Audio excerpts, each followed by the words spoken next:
This channel does not promote any violent, harmful, or illegal activities. All content provided by this channel is meant for an educational purpose only. নমস্কার, শুরু করছি দুপুরের 4 breaking টিভি9 বাংলায়। Lima রয়েছে আপনাদের সঙ্গে, আর আপনারা জানেন দুপুর 1:30টার সময় আমরা আপনাদেরকে চারটে বড় খবরের আপডেট দিই। আচ্ছা, এখনো পর্যন্ত চারটে বড় খবর কি? চলুন আমরা বিগলে চটপট আগে সেই চারটে বড় খবর বরং দেখে নিই। পিসিআরকে বলবো সেই চারটে খবর দেখাতে। প্রথম ব্রেকিং নিউজ কি রয়েছে?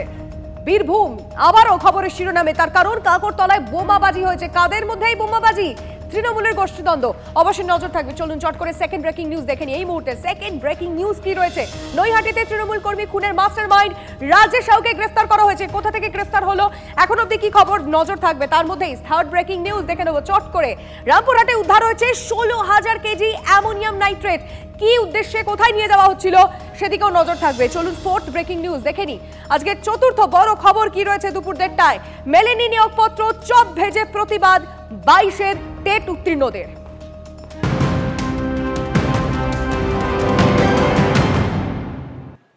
আর অবশ্যই এই মুহূর্তে বীরভূম ছাড়া কোথায় বা নজর রাখতে পারি বলুন? তাই শুরুতেই এই মুহূর্তে বীরভূমের ছবি দেখাতে হচ্ছে, যা কার্যত বারুদের স্তূপ। কাকরতলায় সেখানে তৃণমূলের গোষ্ঠীদ্বন্দ্বে ব্যাপক বোমাবাজি। ছবিটা আগে দেখাতে চাইবো, দেখুন একবার। ঠিক আছে, ফোন হয়ে গেছে, চিন্তা নাই। হ্যাঁ,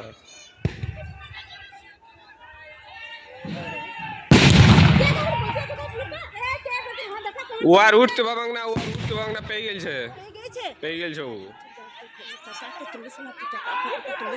ঠিক, হ্যাঁ ঠিক। রক্ষা কর, দেখে আল্লাহ আল্লাহ। দেখো কে বেটা গো, কে বেটা ওখানে বসে। হ্যাঁ কাম কে বেটা ওই লোকটা। এই ছবি বীরভূমের, যে বোমাবাজিতে আমরা খবর পেয়েছি এক তৃণমূল কর্মীর পা উড়ে গিয়েছে। কিন্তু কারণটা কি? বালির বখরা। আমাদের রিপোর্টার হিমাদ্রি এই মুহূর্তে আমাদের সঙ্গে রয়েছেন। হিমাদ্রি, আমি জানতে চাইবো যে ঠিক কি কারণ, কাদের মধ্যে মূলত এই দ্বন্দ্ব, যার ফলে ভয়ঙ্কর ছবিটা? দেখো, আমরা সূত্র মারফত যেটা জানতে পারছি, তৃণমূল কংগ্রেসের দুই গোষ্ঠীর মধ্যে দ্বন্দ্ব। সেখানে স্থানীয় কাজল শেখের গোষ্ঠীর লোকজন এবং অনুব্রত মণ্ডলের গোষ্ঠীর লোকজন, তাদের মধ্যে এই বোমাবাজি হয়েছে। এবং যেই বোমাবাজি হওয়ার কারণ, বালির যে টাকা, সেই টাকার ভাগ নেওয়ার জন্য। এবং সেই বালির টাকার ভাগ নেওয়াকে কেন্দ্র করেই বচসার পর হাতাহাতি, বোমাবাজি। সেই এবং বিরোধীরা বারবার অভিযোগ করে থাকে যে বারুদের স্তূপে দাঁড়িয়ে রয়েছে বীরভূম। আর কাকরতলা ছবি একেবারেই স্পষ্ট করে দিচ্ছে যে একের পর এক মুহুর্মুহু বোমাবাজি, একে অপরকে লক্ষ্য করে পরপর বোমা ছাড়া হচ্ছে। যে এক রণক্ষেত্রের পরিণত হয়েছিল সেই মুহূর্তে কাকরতলার এই যে জায়গা, সেই জায়গাটি। ইতিমধ্যেই পুলিশ অবশ্য গ্রামে গিয়েছে এবং সাধারণ বাসিন্দা তাদেরকে জিজ্ঞাসাবাদ করছে যে কারা এর সাথে জড়িত রয়েছে, কি হয়েছে। টোটাল বিষয়টা পুলিশের পক্ষ থেকে খতিয়ে দেখা হচ্ছে। অপরদিকে এক তৃণমূল কর্মী, তিনি গুরুতরভাবে আহত হয়েছেন। দুর্গাপুরের একটি হাসপাতালে তাকে ভর্তি করা হয়েছে। এবং এই যে কাকরতলার এই এলাকাগুলি, এগুলি কিন্তু একেবারে গ্রেফতার করেছে এই ঘটনার পর। এখনো পর্যন্ত পুলিশের পক্ষ থেকে কাউকে গ্রেপ্তার করা সম্ভব হয়নি। পুলিশের পক্ষ থেকে খোঁজ চালানো হচ্ছে এই ঘটনার সাথে কারা জড়িত রয়েছে, বোমাবাজি কারা করেছে, কোথা থেকে এই বোমা মজুত করলো, ঝাড়খণ্ড থেকে আনা হয়েছিল কিনা এই বোমা, সমস্ত কিছু খতিয়ে দেখা হচ্ছে পুলিশের পক্ষ থেকে। তুমি সঙ্গে থাকো, কিন্তু সূত্র মারফত টিভি9 বাংলার কাছে যে খবর রয়েছে, অর্থাৎ দুই গোষ্ঠীর মধ্যে দ্বন্দ্বের ফলে এই ছবিটা, এই বোমাবাজি। আর দুই গোষ্ঠী কোন কোন গোষ্ঠী? কাজল শেখ এবং অনুব্রত মণ্ডল, যেখানে দুজনের খুব ঘনিষ্ঠ। একদিকে কাজল শেখ ঘনিষ্ঠ স্বপন সেনের নাম সামনে আসে, আর ওদিকে অনুব্রত মণ্ডল গোষ্ঠীর কোর কমিটির সদস্য উজ্জ্বল হক কাদেরীর নাম সামনে এসেছে। পরবর্তীতে আমরা তৎক্ষণাৎ যোগাযোগ করি কাজল শেখের সঙ্গে। এই বোমাবাজির ঘটনা নিয়ে তিনি কি বলেছেন টিভি9 বাংলাকে আগে শোনাবো আপনাদের। আর খয়রসল যে এলাকার কথা বলছেন, ওই এলাকার দায়িত্ব আছে কোর কমিটির সদস্য সুদীপ্ত ঘোষ। স্বভাবতই ওখানে কি হয়েছে না হয়েছে বিষয়টা উনি বলতে পারবেন। সভাপতির কাজ হচ্ছে প্রশাসনিক বিষয়টা দেখা, সাংগঠনিক বিষয়টা অতটা নয়। সাংগঠনিক হিসাবে কোর কমিটির সদস্য হিসাবে আমাকে আমার এরিয়া ভাগ করে দেওয়া আছে, আমি সেই এরিয়াগুলো দেখছি। তাছাড়াও খয়রাসলের যে বিষয়টা ঘটেছে, বীরভূম জেলা পুলিশ প্রশাসন অতি সক্রিয় আছে এবং সক্রিয়তার সঙ্গে ওই বিষয়টা পুলিশ প্রশাসন দেখছে। স্থানীয় বিজেপি বিধায়ক অনুপ সাহা কি বলছেন শুনবো। মাননীয় মুখ্যমন্ত্রী বিধায়কদের নিয়ে বৈঠক করছেন, তাদেরকে গোষ্ঠীদ্বন্দ্ব মিটিয়ে নেওয়ার কথা বলছেন। কিন্তু আমরা ফিল্ডে যেটা দেখতে পাচ্ছি, তৃণমূলের অঞ্চলে অঞ্চলে বিভিন্ন এলাকাতে যে গোষ্ঠীদ্বন্দ্ব, এবং বিশেষ করে আজকে যে ঘটনা ঘটেছে সম্পূর্ণভাবে এই বালির তোলাবাজি, অবৈধভাবে যে বালি চালান চলছে লাগাতার সারা বীরভূম জেলা জুড়ে, সেক্ষেত্রে রাজ্য সরকার কোনোভাবে পদক্ষেপ নেয়নি, যে কারণে আজকে এই ধরনের ঘটনা।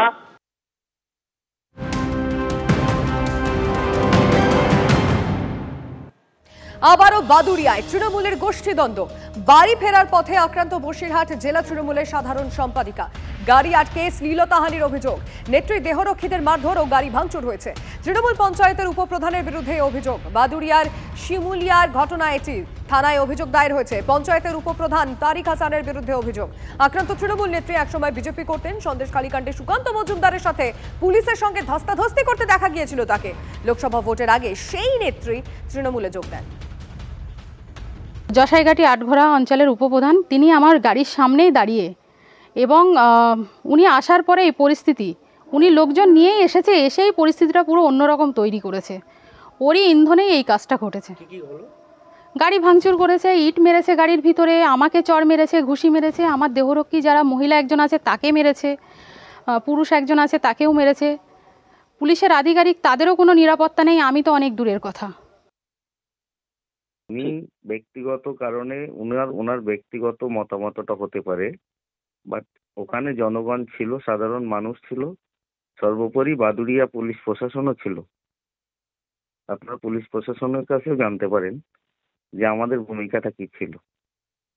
আমাদের দলেরই তো একজন নেত্রী, আমি কেন ওনার উপরে এমন আচরণ করব? কখনোই করতে পারি না আমি এটা। না, এরকম কোনো গোষ্ঠী দ্বন্দ্বর কোনো ব্যাপারই নেই।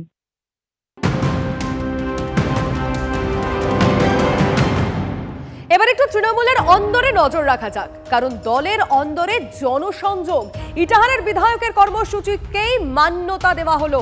দলের নেতাকর্মীদের বাড়ির যে দাওয়া রয়েছে সেখানে বৈঠক মোশাররফ হোসেনের। তৃণমূল স্তরের কর্মীদের কাছেই ফিরছে তৃণমূল কংগ্রেস। মোশাররফ মডেলেই আস্থা খোদ তৃণমূল নেত্রী। TV9 বাংলাকে কি বললেন শুনুন একবার। কি মডেল আপনি তৈরি করলেন মোশাররফ, যা মুখ্যমন্ত্রী বলছেন 26-এর আগে অনুসরণ করা উচিত? একেবারে তৃণমূল স্তরের কর্মীরা আমাদের দলের প্রাণ। এদেরকে মূল্যায়ন, এদের মান সম্মান বৃদ্ধির জন্য, মর্যাদা বৃদ্ধির জন্য আমরা বিভিন্ন রকমের বিভিন্ন কায়দা আমি মাঝে মধ্যে নিই। তা একটি নতুন কায়দা নিয়েছিলাম, কর্মীদের মুখোমুখি জনপ্রতিনিধি। এই কর্মীদের মুখোমুখি জনপ্রতিনিধিতে প্রতিটি সংসদের প্রতিটি বুথের তাদেরকে নিয়ে বসা, প্রায় মাটিতে বসে 7-8 ঘন্টা ধরে বুথ ধরে ধরে তাদের সঙ্গে কথা বলা। অনেক সময় আমরা লক্ষ্য করেছি আমাদের দলের অনেক সময় অন্তর্ঘাত হয়। আমাদের দলেরই কর্মীরা সামনে থেকে পিছন থেকে ছুরি মেরে আমাদের জনপ্রতিনিধি হারানোর চেষ্টা করে, যাতে সেক্ষেত্রে আমরা সংগঠন কর্ম পদ্ধতি শক্তিশালী করতে পারি। বিভিন্ন অভিনব কায়দা নিতে হয়। এই যে কায়দাটার কথা বললাম, এটা আমরা নেয়াতে কর্মীরা উজ্জীবিত হয়, তারা ফিডব্যাক ভালো দেয় যে জনপ্রতিনিধিরা মাটিতে বসে আমাদের সঙ্গে কথা বললো, কাজ করার কথা বললো। তারা খুশি হয়ে তখন আমাদের এই জনপ্রতিনিধি জেতানোর কাজ করে, এবং যারা অন্তর্ঘাত স্যাবোটেজ করার চেষ্টা করে তারা আর সেই সুযোগ পায় না। আমাদের কর্মীরা সজাগ সচেতন তৎপর থাকে বলে আমাদের এই কায়দায় কাজ করলে দল শক্তিবৃদ্ধি হবে, প্রত্যেকে জিততে পারে। মমতা ব্যানার্জির বিকল্প বাংলায় নেই। মমতা বন্দ্যোপাধ্যায় সংখ্যালঘুদের ধারক বাহক হিসাবে আছেন, তিনি অতন্ত্র প্রহরী হিসাবে কাজ করছেন। সংখ্যালঘু মানুষরা তাকে জীবন দিয়েও, তাদের গায়ের এক বিন্দু রক্ত দিয়েও মমতা বন্দ্যোপাধ্যায়কে পুনরায় বাংলায় দীর্ঘদিন বাঁচিয়ে টিকিয়ে রাখবেন সফলতার সহিত, যাতে সংখ্যালঘু মানুষরা এখানে ভালো থাকে।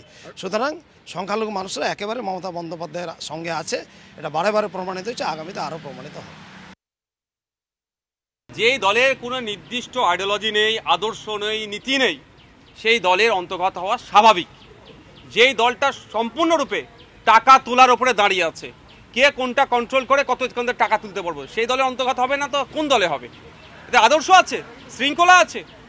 এখন ব্যতিব্যস্ত চিন্তিত হলে হবে কি করে? এই টাকা তোলার রেশিওটা কার হাতে, কে কোথাটাই ঊর্ধ্বতন নেতাদের কাছে পাঠাবে, কে পাঠাবে, এটা নিয়ে এখন কন্ট্রোল কে করবে, এটা নিয়ে এদের অন্তর্দ্বন্দ্ব।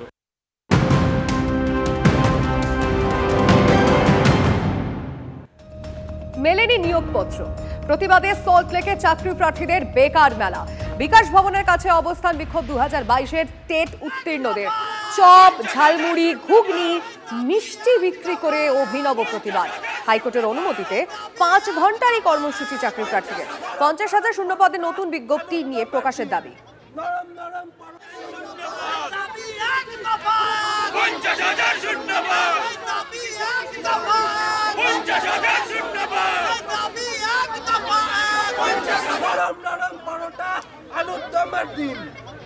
নরম পরোটা আলুর দমের ডিম 25 টাকায় খেয়ে যাবেন। সরাসরি এই মুহূর্তে আমরা একেবারে স্পটে নজর রাখবো, কারণ 5 ঘন্টার এই কর্মসূচি যা এখনো চলছে। সুপ্রিয় আমাদের রিপোর্টার সেখানে পৌঁছে গিয়েছে। সুপ্রিয়, এই মেলার মাধ্যমে, বেকার মেলার মাধ্যমে তার বিকাশ ভবন পর্যন্ত কি বার্তা পৌঁছতে পারছে? তোমাকে যে বিষয়টা প্রথমেই বলবো যে সল্টলেকে বই মেলা শেষ হতে না হতেই কিন্তু এক অভিনব মেলা, বেকার মেলার আয়োজন করা হয়েছে। আর এই মেলার আয়োজন মূলত করেছেন 2022-এর টেট পাস বা টেট উত্তীর্ণ যারা চাকরি প্রার্থীরা রয়েছেন তারাই কিন্তু এই মেলার আয়োজন করেছেন এবং অভিনব এই মেলার প্রতীকী প্রতিবাদ হিসাবে তারা নাম দিয়েছেন বেকার মেলা। আর এই মেলাতে বিভিন্ন জিনিস চাকরি প্রার্থীরা তারা বিক্রি করছেন। দেখো, কোথাও কেউ চপ মুড়ি বিক্রি করছেন, কেউ আবার বিভিন্ন ধরনের সবজি বিক্রি করছেন, কেউ পাঁপড় বিক্রি করছেন, কেউ আবার বিক্রি করছেন ঝালমুড়ি, কেউ আবার চা বিক্রি করছেন। এই সমস্ত চাকরি প্রার্থীরা যারা এই বেকার মেলাতে আজকে প্রতীকী প্রতিবাদ হিসাবে এ ধরনের বিভিন্ন সামগ্রী নিয়ে পসরা সাজিয়ে বসেছেন, বিভিন্ন জিনিস যারা চপ থেকে শুরু করে চা মুড়ি বাদাম বিক্রি করছেন, তাদের সঙ্গে সরাসরি একটু কথা বলি। আপনি চপ মুড়ি বিক্রি করছেন, এটা কি প্রতীকী প্রতিবাদ হিসাবে এর মধ্যে দিয়ে আপনাদের দাবি আপনারা পৌঁছে দিতে পারবেন পর্ষদের কাছে? আমরা প্রায় 7 বছর ধরে টেট পাস করে বসে আছি। আমাদের দাবি অনেক আগেই এই বিকাশ ভবন পর্ষদে পৌঁছেছে, কিন্তু তারা কর্ণপাত করেন না। তাই জন্য আজকে আবার এই টেট পাস করে রেজাল্ট বেরোনোর পরেও আজকে চপ মুড়ি হাতে নিয়ে বসে আছি। চক ডাস্টার ধরার বদলে চপ হাতে নিয়ে আজকে রাস্তায় আমাদের বিক্রি করতে হচ্ছে। একেবারে দেখো, এই মেলাতে কিন্তু এখানে চপ ভাজা হচ্ছে, কড়াইতে তেল দিয়ে সেই তেল গরম করে সেখানে চপ ভাজা হচ্ছে, সেই চপ প্রতীকী প্রতিবাদ হিসেবে বিক্রি চলছে। তার পাশেই দেখো আরও যারা চাকরি প্রার্থীরা রয়েছেন, কেউ ঝালমুড়ি মাখাচ্ছেন ঝালমুড়ি বিক্রি করার জন্যে, এবং তার পাশে আমরা আরও দেখানোর চেষ্টা করব এখানে আরও একজন চাকরি প্রার্থী রয়েছেন যিনি কিন্তু বাদাম বিক্রি করছেন। এভাবেই কিন্তু তারা তাদের যে প্রতিবাদ বা তাদের যে দাবি, সেই দাবিকে পর্ষদের কাছে পৌঁছে দেওয়ার চেষ্টা করছেন। 2022-এর টেট উত্তীর্ণ যারা চাকরি প্রার্থীরা রয়েছেন তারা যেটা দাবি করছেন যে 50,000 শূন্য পদ থাকা সত্ত্বেও দীর্ঘদিন অতিক্রান্ত হয়ে গেলেও এখনো পর্যন্ত ইন্টারভিউয়ের যে বিজ্ঞপ্তি, সেই বিজ্ঞপ্তি সুপ্রিয় যাদের হাতে আজকে চক ডাস্টার থাকার কথা ছিল তারা আজকে হাতে হাতা খুন্তি, কেউ চপ মুড়ি তো কেউ বাদাম নিয়ে বসেছেন। যাদের আজকে শিক্ষা দেওয়ার কথা ছিল তারা আজকে এই অভিনব প্রতিবাদ করে বিকাশ ভবন পর্যন্ত তাদের বার্তা পৌঁছানোর চেষ্টা করছেন। তারা কি আশা রাখেন এর পরেও তাদের যোগ্য জায়গাটা ফিরে পাবেন বলে?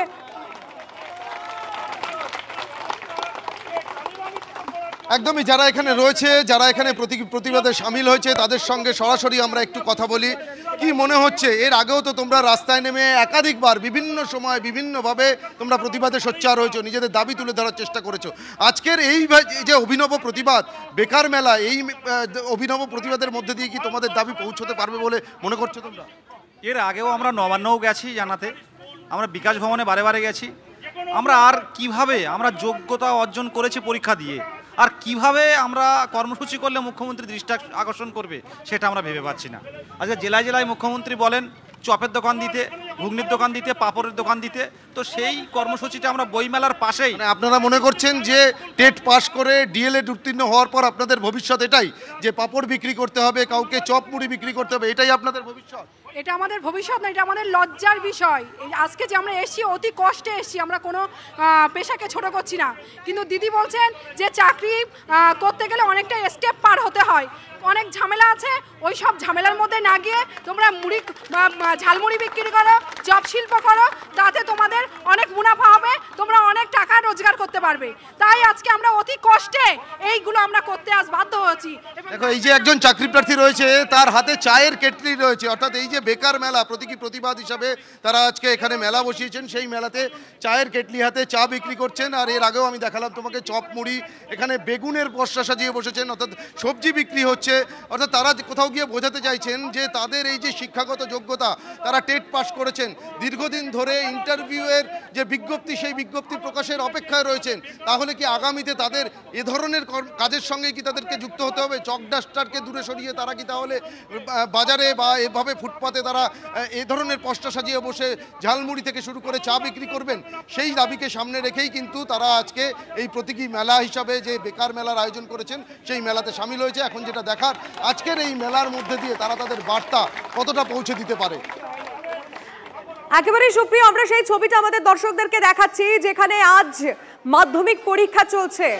আজ যদি সবকিছু ঠিকঠাক হতো, আজ হয়তো এই শিক্ষক শিক্ষিকারা তারা হয়তো স্কুলে থাকতেন, এরকম একটা সময় ছাত্রছাত্রীদের পাশে থাকতেন, কিন্তু না, তারা আজ রাস্তায় থেকে অভিনব প্রতিবাদ করছেন।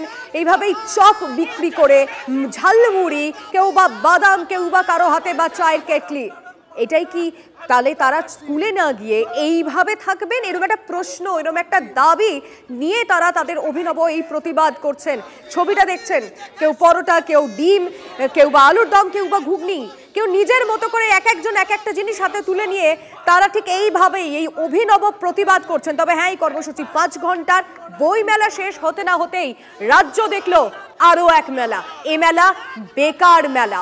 প্রাথমিক নিয়োগ দুর্নীতি মামলায় অবশ্যই আমাদের যে দিকটা দেখেছি যে একটার পর একটা ঘটনার ক্ষেত্রে দাঁড়িয়ে আজকে যে প্রতিবাদ গোটা রাজ্য দেখছে এবং অনুমতি নিয়েই তারা তাদের এই প্রতিবাদ করছেন, কিন্তু বিকাশ ভবন পর্যন্ত তারা কি তাদের দাবি পৌঁছে দিতে পারছে? কারণ একবার নয়, একাধিকবার তারা প্রতিবাদ করেছেন, বিকাশ ভবন পর্যন্ত গিয়েছেন, এমনকি নবান্ন পর্যন্ত যাওয়ার চেষ্টা করেছেন, কিন্তু কোথাও গিয়ে তাদের দাবি শোনা হয়নি। প্রধান শিক্ষক সংগঠনের নেতা চন্দন মাইতি আমাদের সঙ্গে এই মুহূর্তে টেলিফোন লাইনে রয়েছেন। চন্দন বাবু, যে বেকার মেলার ছবি আজ গোটা রাজ্যকে দেখতে হচ্ছে, এটা লজ্জার ছবি, আপনি কি বলবেন? আমরা গভীর উদ্বেগের সঙ্গে দেখছি যে ছাত্রছাত্রীরা স্কুলে আসতো তারা আসা ক্রমশ কমিয়ে দিচ্ছে। আজকে মাধ্যমিক পরীক্ষায় 9-এ যখন রেজিস্ট্রেশন হয়েছে 45,000, পরীক্ষা দিচ্ছে মাত্র 9,000। তাহলে এই 45 থেকে 9,000 বাদ দিলে বাকি 35-36,000 ছেলে মেয়ে গেল কোথায়? আমরা এ কারণে দেখেছি কলেজ বিশ্ববিদ্যালয়গুলো ফাঁকা হচ্ছে, কারণ তাদের দাদা দিদিরাই বেকার রয়ে গেছে। এই স্কুল সার্ভিস কমিশনের মাধ্যমে যে প্রতি বছর নিয়োগ হতো সেটা বন্ধ হয়ে গেছে। ফলত চারদিকে একটা বেকারত্ব হাহাকার, তার যন্ত্রণার ছবি আমাদেরও যন্ত্রণা দিচ্ছে। আমরা তাই শিক্ষা দপ্তরের কাছে বিনীত অনুরোধ করব, যা ঘটেছে ভুলে যান, নূতন করে স্বচ্ছভাবে দ্রুততার সঙ্গে নিয়োগ প্রক্রিয়া চালু করুন, যাতে শিক্ষা প্রতিষ্ঠান বাঁচে, বেকারত্ব ঘুচে এবং আগামী দিনে স্কুল যে নামক একটা শিক্ষা প্রতিষ্ঠান সমাজের একমাত্র জায়গা, সেই ছাত্রছাত্রীদের, কোমলমতি ছাত্রছাত্রীদের বিদ্যালয়ে ফিরিয়ে আনুন। নাহলে সমাজে অব্যবস্থা তৈরি হবে, যার থেকে বেরোনার মুক্তির কোনো উপায় থাকবে না। আমরা তাই দ্রুত মাননীয় মুখ্যমন্ত্রীর কাছে আবেদন জানাচ্ছি, দ্রুত হস্তক্ষেপ করুন। শুধু স্বাস্থ্য দপ্তরের বিষয়টা নিয়ে বারে বারে মিটিং যেমন করছেন, শিক্ষা দপ্তরের বিষয়গুলো নিয়ে সংগঠনের সঙ্গে মিটিংয়ে বসুন। আপনার শিক্ষা দপ্তর সঠিকভাবে চলছে না, সেখানে মধ্য শিক্ষা পর্ষদ তারা জরিমানাতে বেশি ইন্টারেস্টেড। তারা বুঝলো না যে 1,27,000 ছাত্র কম কেন। বুঝতে পারছি চন্দন বাবু, আপনার মতামতের জন্য ধন্যবাদ। নরম নরম পরোটা, আলুর দম আর ডিম, নরম নরম পরোটা, আলুর দম আর ডিম, 25 টাকায় খেয়ে যাবেন। আরো একটা গুরুত্বপূর্ণ খবর দিয়ে আপনাদের, অবশেষে তিনি হাজিরা দিলেন। প্রাথমিক নিয়োগ দুর্নীতি মামলায় কাকুর হাজিরা। অবশেষে আদালতে পৌঁছলেন সুজয় কৃষ্ণ ভদ্র। বিচারকের সামনে আজই ভয়েস স্যাম্পল নিতে চায় সিবিআই। অসুস্থ থাকায় 5 বার হাজিরা এড়ান কালীঘাটের কাকু। অবশেষে হাজিরা দিলেন।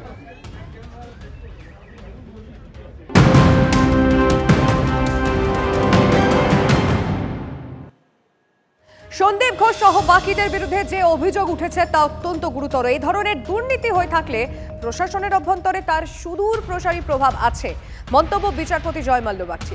এই ধরনের দুর্নীতি স্বাস্থ্য ব্যবস্থা এবং প্রশাসনকে দূষিত করে। পাশাপাশি এই ধরনের ক্ষেত্রে আইন মেনে দ্রুত বিচার সংগঠিত করতে পারলে সাধারণ মানুষের মনে বিচার ব্যবস্থার প্রতি আস্থা বাড়ে, মন্তব্য করেছেন বিচারপতি জয় মাল্য বাগচি। যদি কোনো সরকারি আধিকারিকের বিরুদ্ধে এই ধরনের অভিযোগ ওঠে তাহলে দ্রুত তাকে অভিযোগমুক্ত হওয়ার চেষ্টা করা উচিত, মন্তব্য বিচারপতি জয় মাল্য বাগচির। পরের মঙ্গলবার আবারও এই মামলার শুনানি রয়েছে।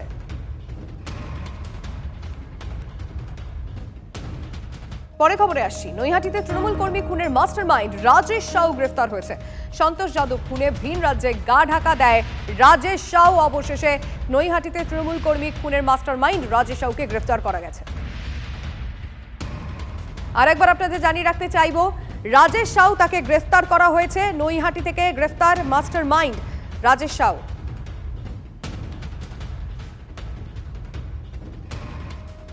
দেউচা পাচামিতে কেউ বাইরে থেকে প্ররোচনা দিলে তাদের কথা শুনবেন না, খবর দেবেন প্রশাসনকে। এলাকার মানুষের কাছে আর্জি SRD এর চেয়ারম্যান অনুব্রত মণ্ডলের। সোমবার মোহাম্মদ বাজার ব্লকের বাসিন্দাদের হাতে সংশোধিত জমির পাট্টা তুলে দেওয়া হয়। আর সেই কর্মসূচিতে যোগ দিয়েই অনুব্রত মণ্ডল এই মন্তব্য করেন। আর সেই সঙ্গে কারো কথায় স্থানীয়দের বিভ্রান্ত না হওয়ার পরামর্শও তিনি দিয়েছেন কেষ্ট মণ্ডল। প্রায় 1 লক্ষের কর্মসংস্থান হবে বলেও দাবি অনুব্রত মণ্ডলের।